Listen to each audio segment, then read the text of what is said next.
Hello. If you're enjoying the story so far, you can go to Amazon.com and attain a physical copy of this book.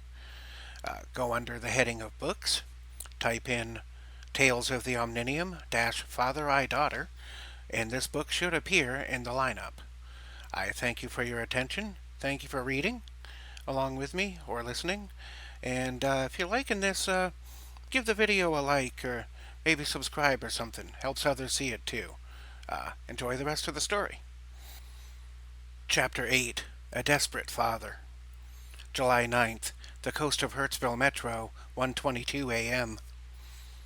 Being the last one down the ladder, Connor closed the hatch to the vessel. Inside was a 30-foot long by 10-foot wide interior. At the front of the vessel was a windshield made of transparent metallic materials and 3 stations for piloting, tactical operations, and system controls. One pilot could operate all 3 systems, but it would be considered far more efficient to assign to each station a separate operator. Further down from the cockpit were several seats, a weapons locker, a latrine, a shower, a medical station, and on either side 2 rows of bunks, stacked 3 high, each for a total of 12 bunks. The ceiling was 10 feet high with concave walls. On one of the bench seats sat Stanley Weiser, tapping a foot and fidgeting nervously, peering around the divider wall in front of the bench, which was positioned lengthwise. Looking down the interior towards the front, he waved a hand vigorously, signaling those coming inside to hurry. Stanley barked out, "Good God! You boys are slower than goddamn molasses! Get to your station so we can rescue my girl!" Jacob, sitting down in the pilot's chair, answered, "You got it, man. But we got to know where she is first." Rolf took the tactical station while Jonas took over operations. Stanley continued to rant on. "She's at Red Union Organ Camp." "What's so hard to figure out?" Stanley suddenly noticed a smell and then started sniffing the air, and being led by his nose was drawn to the 3 men. Stanley coughed and covered his face, saying, "Good God, did you boys fall out of a sewer?" In unison, Rolf, Jonas, and Connor answered with, Yep, yes." "Oh," Stanley said, not expecting the answer he got, but then continued, "You boys can find her, right? Which one of you blockheads is even in charge of this operation?" Jacob engaged the controls, bringing the engines to life, continuing to travel just below the surface. As the vehicle got some distance out, it submerged much deeper into the ocean. Connor stepped forward toward Stanley, and stopping a couple of feet away, spoke to him. "Mr. Weiser, I am the liaison between Maddock and yourself. As such, I can inform you that we will do whatever it takes to find your daughter, but finding her will not be easy. There are 3 organ harvesting camps within Red Union territory, and we do not know which one she is at." Stanley spoke with more composure this time. "How do we figure that out? Go to all 3 camps?" Connor shot an obvious glance to Jonas, who picked it up and pivoted around in his station chair. Jonas opened his mouth, but Rolf interrupted before Jonas could speak. "Don't sweat it, Mr. Weiser. Unlike Kid Killer here, we'll make sure your daughter gets home safe. I'm gonna go take a shower to wash off the smell of pedicide." Jonas became visibly agitated but didn't say anything. Making eye contact with Jonas, Connor simply shook his head no to encourage Jonas to keep his cool. He put a hand on one of Jonas and Stanley's shoulders. And almost to whisper, Connor said, "Inform him, Jonas. There is something I must do." Rolf had by this time stripped and stepped into the shower, about to get the water running. Connor made his way to the back of the vessel, near to the shower as Jonas filled Stanley in on the details. Jonas got up from his operations station and walked over to Stanley, then sat down next to him, with the space of 1 seat between them. Jonas took a deep breath and made eye contact with Stanley. Jonas spoke in a low tone with an even and assuring cadence. "We are going to find Emily, but to do that, we need a sample of her DNA so we can track her down." Stanley added, "Ellen, excuse me, sorry." After choking up at the mention of his deceased wife's name, Stanley paused, pressing his face into his hands with tears in his eyes, trying to regain his composure. Jonas said softly, Take your time, Mr. Weiser. Wiping a tear, Stanley pulled himself inward. No, fuck that. We need to hurry. Ellen kept detailed medical records as well as biosamples in her office at home. We'll have to go there, to our home in Nomis, at the northern tip of the state. Jacob called out from the controls. Do we know where we going yet? Jonas nodded assuringly, stood up, and called out to Jacob. Bastion, set a course for Nomis, northern Alaska. Sitting back down, Jonas placed a hand on Stanley's shoulder, nodding assuringly. From the rear of the vessel, the sound of a high-pitched shriek and several thumps interrupted the conversation from behind a closed curtain. A couple moments later, Rolf emerged from the curtain wearing only a towel. One eye was twitching, and one arm was curled up in a curled-up position. Rolf, looking very uncomfortable and still twitching with one eye half closed, spoke between shudders. Shower's free. I'm gonna take a snooze. Rolf walked back with a slight limp, closed the curtain, and fell into a bunk. At about that same moment, Connor returned to the front of the vessel. Stanley looked into Jacob's direction and inquired, How fast can we get there? Jacob answered, In this, underwater, we can be there in just under 2.5 hours. Stanley wore an expression of partial shock and awe. It's over 3,300 miles from here to Alaska. This thing can travel at 1,300 miles per hour? Underwater? Jacob answered, Yeah, and we could travel at 56,000 in the atmosphere, or as fast as 259,000 miles an hour in space. Jonas commented, pointing to a plaque on the wall, which at the top had text that read, Mark 337 Bobcat, commissioned in 3074. Stanley stared at the plaque, scratching his head a bit. This vehicle is from the future? Jonas nodded in the affirmative. Stanley then inquired, What else are you boys not showing with the rest of the world? Connor responded by saying, About as much as yourself. Jonas, Jacob, and Rolf looked at each other in confusion, but Stanley Weiser seemed to understand. Since Stanley was a trusted relative of the general, he could be considered as being privy to even fairly sensitive information. With that in mind, Connor asked, How much do you know about Matic? Stanley answered, I understand that it's some sort of independently functioning paramilitary organization. I've never fully understood Mikhail's motives, much less approve of them. Trusting his gut, and knowing that it may answer many pressing questions, Connor told Stanley everything he knew about Matic. Connor explained how that by the year 3076, humanity had expanded to become a conquering intergalactic empire, mad with power, crushing all rebellion and subduing whatever its immortal emperor commanded. He explained that humanity crushed, killed, and destroyed with almost no internal opposition. It seemed that there was no stopping the ravages of the human power structure. But when they met a species called Targ, they got more than they had bargained for. Connor explained how this highly specialized task force was first conceived of during the Earth year 3076, and how its implementation started in the early 1600s. After the War of the Targ, which lasted from 2162 until 2389, Earth's human population was decimated, the environment was destroyed, social and technological process was taken back to that of ancient days, and what was left of the infrastructure collapsed. Nations became fragmented, famine and disease reasserted themselves, and tribal warfare would ensue in the new post-apocalyptic nightmare. The invaders were defeated and driven off, but by the year 2497, the last human on Earth would die. However, some had escaped to a Turathar, where new colonies of humans would start to flourish on a world currently on an ancient level of technological development. They abandoned their technology and lived as other Turathians did, but passed down their collective story to each future generation. Conceived of by an arc celestial called Sebabantine during the Earth year 3076, during which no humans lived on Earth any longer, an organization was created to correct Earth's course and prevent its destruction and the devastation caused by its actions. A human from Turathar, by the name of Mikhail Joseph Smith, was chosen to head the project and to be its leader. Having served in the military, leading many successful missions, and serving as a scholar of the humanities, art, philosophy, religion. Michael, whose name would be properly pronounced as Michael Joseph Smith, seemed to have the necessary personality traits and temperament for such a job.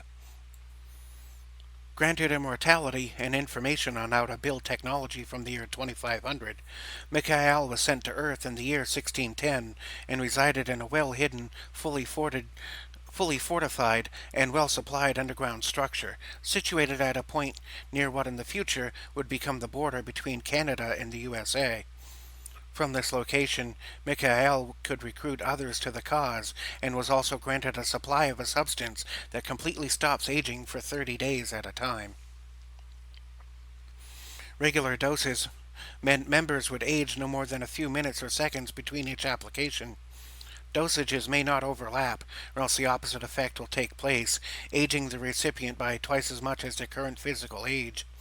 In some cases, taking the dose too early can result in instant death. Even a person who takes the dose after 30 days and 1 minute will only end up aging about 12 minutes per year. Some members have persisted since the 1600s and have not aged more than 80 minutes in all. Recruits under the age of 25 are not given the anti-aging compound so that their prefrontal cortex can develop fully. Having been given access to sufficient information and evidence to convince a skeptic, Michael was able to go about the business of recruiting recruiters and to get the organization moving. By the mid-1800s, the Martial Arts and Technological Task Force Overwatch Command and Krytarchy had been established, with 60 bases of operation in various locations throughout the world. Michael and the Matic Corps would have from 1610 until 2161 to prevent the annihilation of the planet and all humans. In order to gain experience and connections needed for the anticipated conflict, members would engage in activities all across the world to hone their skills and to attain new resources. Matic members will often find themselves foiling plots by extremist movements, hunting dangerous creatures most people are not even aware of, pursuing and capturing prolific criminals and other dangerous activities, all while trying to stay under government radar anywhere they perform their trade. Every member of Matic will find themselves trained in computer and mechanical technologies, martial arts, firearms, and in various philosophical pursuits, in addition to their primary occupation. Corps members may be trained as combat specialists, mechanics, doctors, engineers, psychologists, instructors, and many other possibilities abound. Recruiting is done in secret, one member at a time. Those approached who are shown the ropes but are ultimately not interested will be subjected to memory modification and will retain no memory of the events related to the recruitment. This is done by selecting for how back any memories should be deleted. Those being pressed for recruitment will present as having skills needed or desired by the Corps, and a recruiter will target those traits, bearing in mind the ways in which potential recruit can be refined into a valuable Corps member. Potential recruits are made aware that information they learn is not to be shared with others, and recruiters will take measures to be certain that critical information is not leaked to those who could cause disruption or cause hysteria. Connor explained all of this as Stanley listened patiently and then said, "I have given you much information, and you may need time to let it settle in. Get some rest if you can." The Mach 337 Bobcat traveled deep underwater to avoid sensors and prying eyes. It was able to submerge to depths not attainable by current submarine technology and could travel at great speeds without disturbing the surface water due to a technology that restabilized local matter within its immediate vicinity as it passes. They would have to travel underwater around the east coast, around Florida, and briefly over the southern tip of the 54th state, Mexico, and then submerge again and complete the journey to Alaska's northern shore. If they didn't run into trouble, they could reach their first destination within just under 5 hours. That could be reduced to just under 3 if they flew directly over the states, but that would be too risky a venture, even for such an advanced vehicle. The journey remained uneventful so long as the craft remained underwater. Jacob chose the southern tip of Mexico as a crossing over point from which to reach more ocean on the other side, as it was the best compromise between increasing the total distance, thereby increasing time spent traveling, and crossing the least amount of land, leading to the most risk. As they approached the eastern side of the southern tip of the country, Jacob warned the crew, "Be ready, fellas. We're about to surface and fly over the southern tip. You'll want to be sitting down and buckled up about now." Jonas took off a boot, turned in his seat, and threw it at Rolf to wake him up. The boot hit him square in the forehead, jolting him awake just in time to hear Jacob starting to count down from 10. Rolf swiftly but awkwardly made his way to a chair with a belt and strapped himself into it. Jacob continued counting down as they got closer. 5, 4, 3, 2, 1, here we go! The Mach 337 went into a climb, surfacing within seconds. Upon gaining a few hundred feet of altitude as the ascent leveled off, Jacob kept the thrusters pegged at maximum, reaching a speed over 54,000 miles per hour, leaving a trail of flames behind the vessel's powerful force fields. The transitions in direction were so intense that even the internal gravity modification systems struggled to compensate, subjecting the crew to a little over 2 times normal gravity in various directions as the vessel changed trajectory to stay on course. Jacob grunted, with cigar held by clenched teeth, adjusting steering and altitude controls.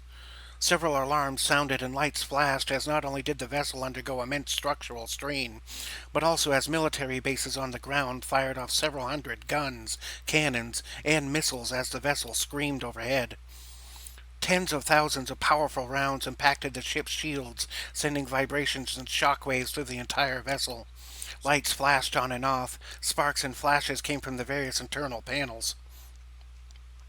Then, even louder alarms sounded, indicating the surface-to-air missiles were in pursuit. These missiles were also capable of going underwater and honing in on submerged craft as well. Jacob yelled out, "Rolf, we need aquatic countermeasures!"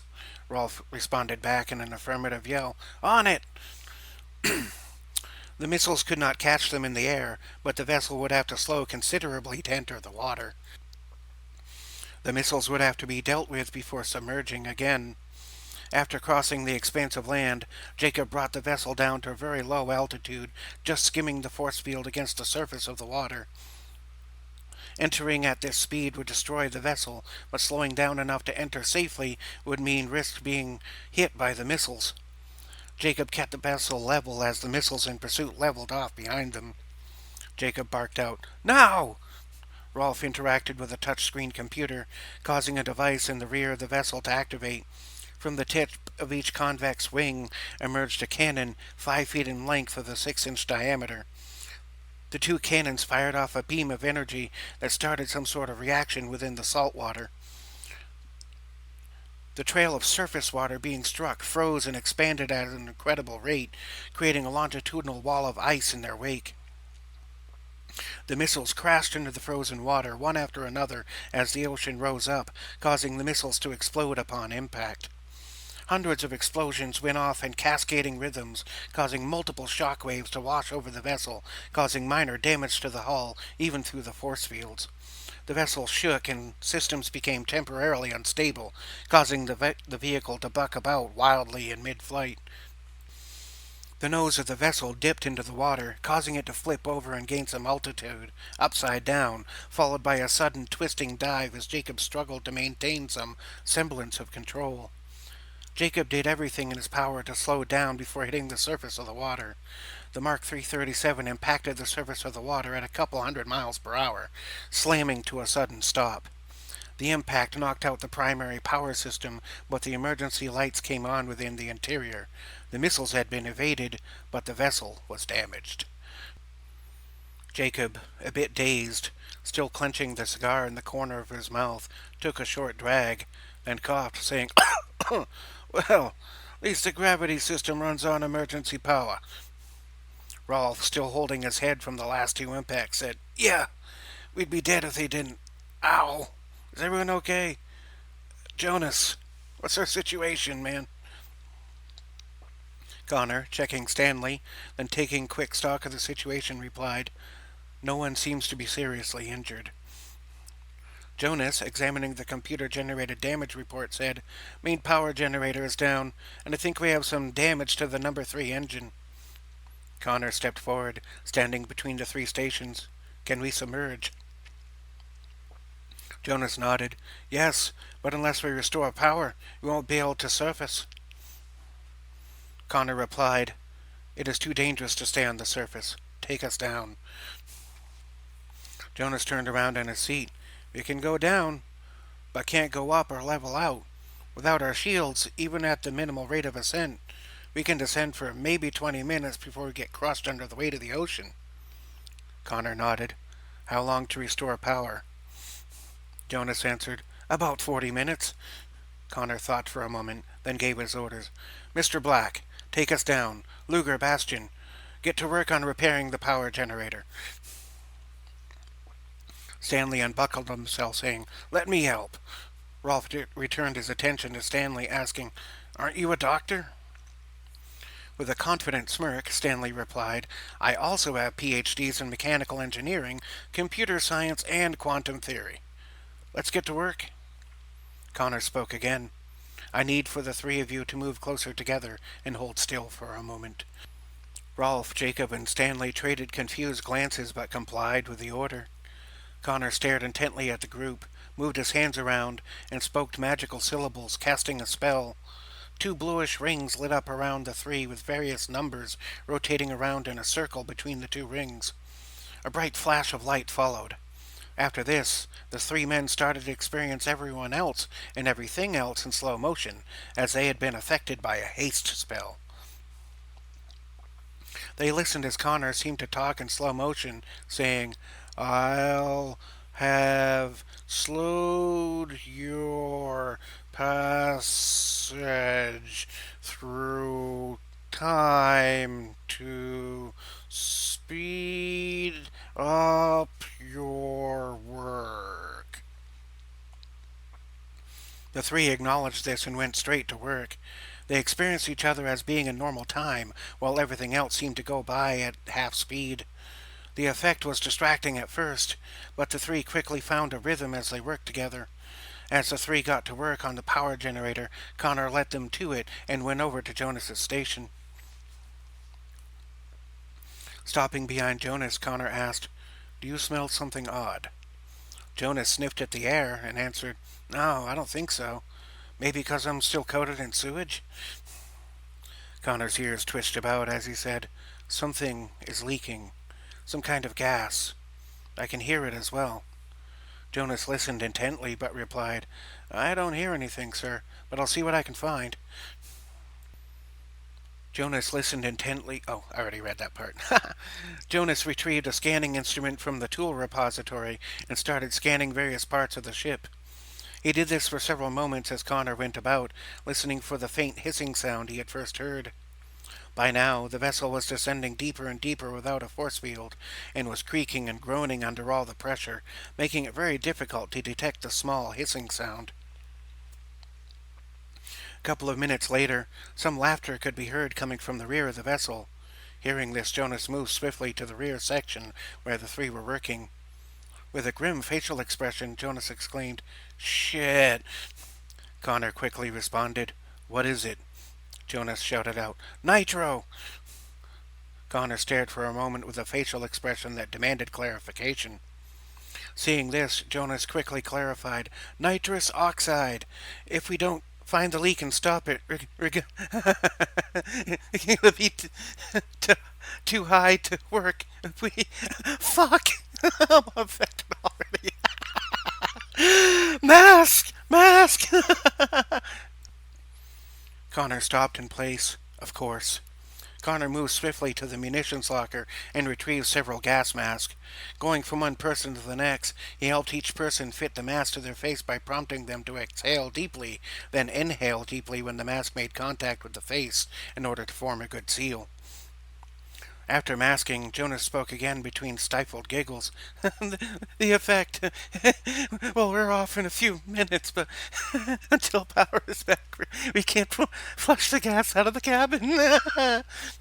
Between chuckles and trying to focus, Rolf exclaimed, Oh shit, we're gonna die.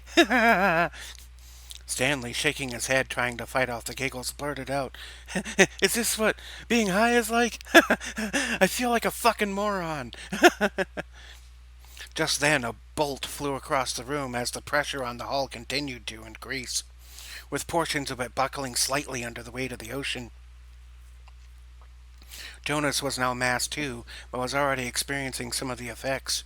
Jonas continued to scan, now knowing what to look for, while Connor continued to put his ear to various panels, hoping to pinpoint the source of the leak.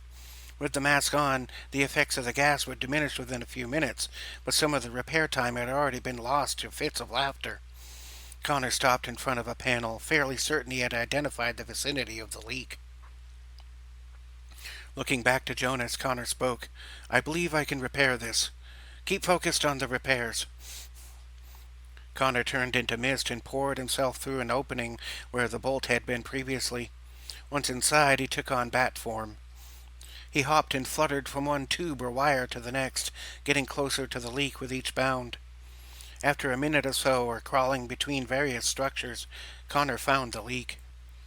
Summoning up psionic energy, Connor used the force of telekinesis to push the metallic sides of the leaking canister back into place, folding the metal over itself several times to form a tight seal. With that accomplished, he returned to mist form, exited the panel, and regained humanoid form. By now, the gas effects had worn off, but the situation was becoming more critical with each passing moment. The support beams were making all sort of cracking and groaning sounds. Water leaks were forming around tiny fractures in the inner hull. The vessel could cave in under the pressure at any moment, crushing all inside it. The repairs were being made at a frantic pace and were almost done, but time was running out. Jonas yelled out to Connor as he rematerialized.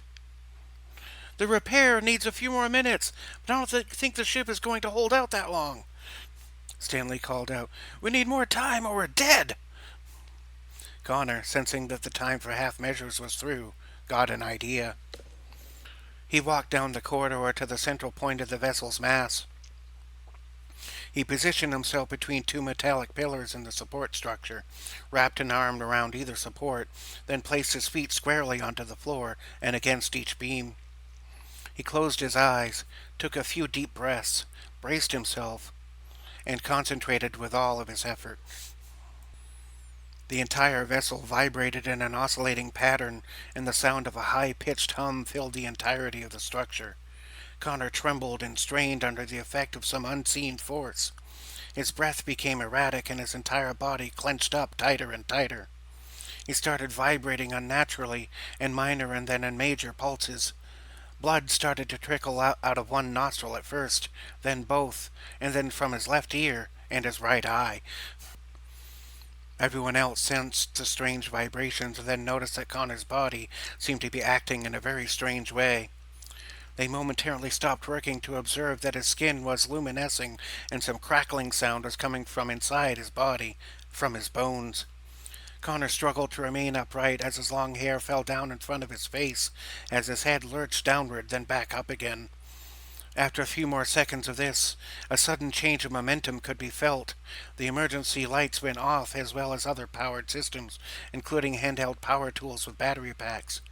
The ship was rising back toward the surface as blood poured from Connor's nose, ears, and eyes, and his bones cracked under the pressure, sharing mass and momentum with the entire ship.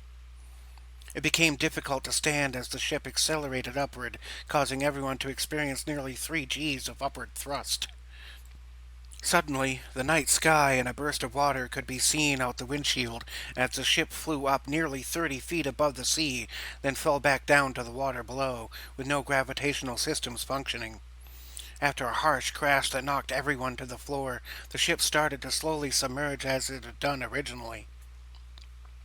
After this, Connor let out a powerful shrieking scream, fell to his knees, then onto his face in a mangled heap of compound bone fractures, with a pool of blood around his face and then his body, which now rested on the floor of the vessel. He ceased all activity and remained motionless. Jonas called out, "Everyone in one piece?" Stanley, holding on to an injured arm, responded, I think so. But the liaison doesn't look so good." Jonas quickly addressed the situation. "Rolf, see if you can help Mr. Greenwell. The rest of you, focus on finishing the repairs." That was supposed to be Greenleaf. Let's do that again. Jonas quickly addressed the situation. Rolf, see if you can help Mr. Greenleaf. The rest of you focus on finishing the repairs. Ta-da. Jonas was not technically in charge at this point, but no one objected to the directives being given. Stanley, Jacob, and Jonas focused all their efforts onto finishing the repairs. Rolf hurried over to Connor, who was still on his shattered knees, lying on his face on the floor. He picked Connor up off the floor to find his face covered in his own blood and his eyes closed. His mouth fell open, revealing he had clenched up so much that several teeth had broken. Connor's skin color was normally a milky white, but had turned gray. Rolf turned Connor over, laying him on his back. Knowing that fresh blood can help a vampire to heal more quickly, Rolf drew his combat knife from his left boot. With a muffled grunt, he cut the backside of his right forearm somewhat deeply by pushing the tip of the blade into his flesh about an inch. He positioned his arm over Connor's open mouth to allow blood to fall into the back of his throat. Connor's body reflexively swallowed as the blood entered his mouth. After taking in nearly a cup of blood, Connor's body was physically healing itself. Connor's bleeding stopped, the bones snapped back into place, his color returned, and his teeth grew back. Rolf withdrew his arm, taking some gauze from his medkit, and applied pressure to it. On his knees next to Connor, holding his cut arm, he talked to him, hoping to rouse him back to consciousness. "Come on, guy. Wake up. You'll survive worse than this shit." Rolf dropped the gauze, shaking Connor's shoulder gently at first, then more vigorously. Seeing that Connor didn't respond, Rolf started lightly slapping his cheek with his left hand. Still, there was no response. Rolf shook Connor by the collar of his jacket, but still he did not respond. Staring at Connor's blood on his hands, Rolf stayed by Connor's side as the others finished the repairs.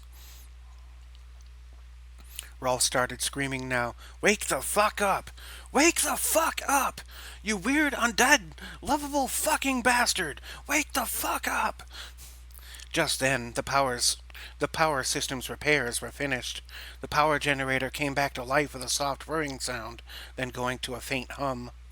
The primary lights came back on, the force field reasserted itself, and all systems functioned again. Jacob returned to the helmet control, saying, "Let's get the fuck out of here." Jonas quickly checked the systems and made sure everything was copacetic. He then went over to Rolf and Connor, followed by Stanley as the vessel resumed its previous course. Stanley and Jonas stood over Connor and Rolf. Putting a hand on Rolf's shoulder, Stanley spoke softly. "Let me in there, son. I'm a doctor." Frustrated, and in a slight huff, with a tear falling from his one biological left eye, Rolf stood and stepped aside, not taking his eyes off of Connor as he lay motionless on the floor. Stanley knelt on the floor next to Connor. Leaning down, he put his ear to Connor's chest. He listened intently for several seconds. Stanley talked aloud, puzzling to himself. His heartbeat is very slow, but constant, as is his breathing. Rolf, now tending to his arm again, answered, "That's normal for him. Most vampires have no breath when not speaking and minimal heartbeat, but he's also part celestial." Stanley, checking for other vital signs, barked out, "Celestial?" Jonas added, "He's not human, he's a mix between two alien species, an elf and an arch-celestial, with vampiric traits." Stanley nodded. "Okay, not sure what that means, but someone hand me a flashlight." Rolf reached into a trench coat pocket and passed Stanley a very compact light, about the size of a pen cap. Taking that, Stanley opened one of Connor's eyes at a time, shining light into each one individually, looking for a reaction. The pupils of the eyes did not react to any of the light. Stanley let out a deep sigh, visibly pondering the situation. "Do aliens and humans have the same kind of brainwaves?" Rolf answered, "According to Dr. Katz, not nearly identical, but most are detectable by the same means."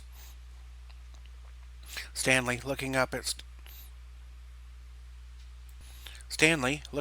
Jonas and Rolf, said, "Hand me one of those scanning instruments." Jonas handed the scanner to Stanley, who then stood up and waved it in a slow pass near Rolf's head. Stanley talked softly. "Well, you've got brainwaves." Also passing it over Jonas. And you too. Stanley then knelt down to Connor and waved it over Connor's head. Shaking his head no, Stanley modified the scan parameters some, but got the same results. He readjusted the scanner several times, getting a flatline response with every scan. Stanley let out a deep breath, then looking up said, "I can't find any activity whatsoever." Jonas thought out loud. "No brain?" Stanley clarified. "He is comatose." Still grasping a bloody piece of gauze with bloody hands, Rolf asked in a soft voice, "What can we do?" Stanley paused for a moment, then answered, "Till I know more? Very little. For now, let's get him off the floor into a bed and out of these bloody clothes." Stanley and Jonas each took a shoulder, while Rolf took the feet, lifting Connor up. They moved swiftly but cautiously to the back of the vessel and laid Connor down into an empty bed in the lower right rear quadrant of the bunk area. Rolf, dropping the bloody gauze on the floor, puzzled, then said, "How long will this last?" Stanley shook his head slightly again. "It's very hard to say. Days? Weeks? Maybe even years. Till we know more." Rolf interjected, "Needs to feed at least once every 3 days or he'll become weak." Stanley rebutted, "Feed?" Jonas answered, "Blood." Stanley thought for a moment, then spoke again. "Normally I would give such a patient an IV drip." Jonas got an idea. "We have a few bags of blood in our medical stores, a few for each blood type." Stanley responded, "Bring me one of the type O negative." Jonas nodded, going for the medical supply cabinet's refrigeration unit. He also retrieved the appropriate accessories to set up an IV and brought it all to Stanley.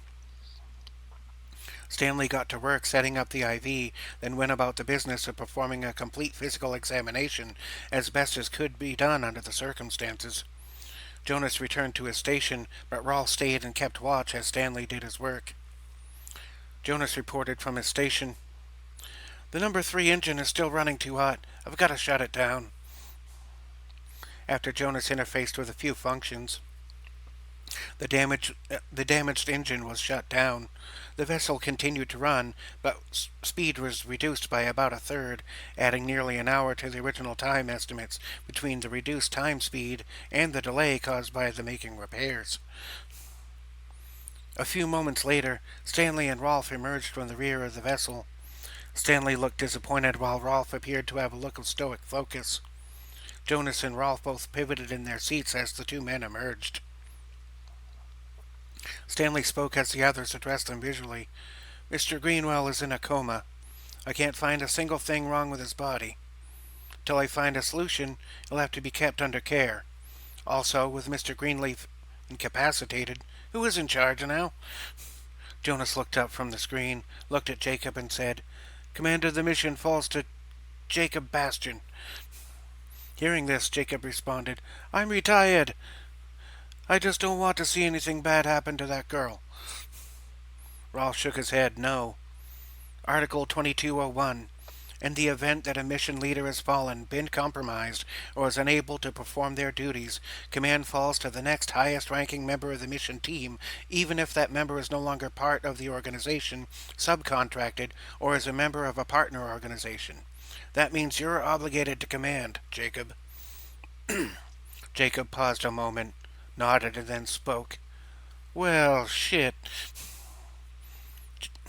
Jacob made sure that the auto-nav system was performing, stood from his seat, and then approached a position between Jonas and Rolf.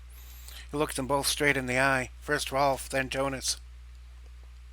Stared each one down for several seconds before turning in place, walking a few feet away, then turned to face them again. Jacob spoke calmly, but with conviction. "All right, then. I know you guys' history. No bullshit, or I knock you both the fuck out. And me and Mr. Weiser do this ourselves. You understand me?" Rolf and Jonas nodded. "Yes." Jacob yelled, "I said, do you fucking understand me?" Jonas and Rolf both sounded off in unison. "Yes, sir." Jacob stared both of them down once again, then relaxed his gaze and spoke. "Mr. Luga, have the doctor look at your head."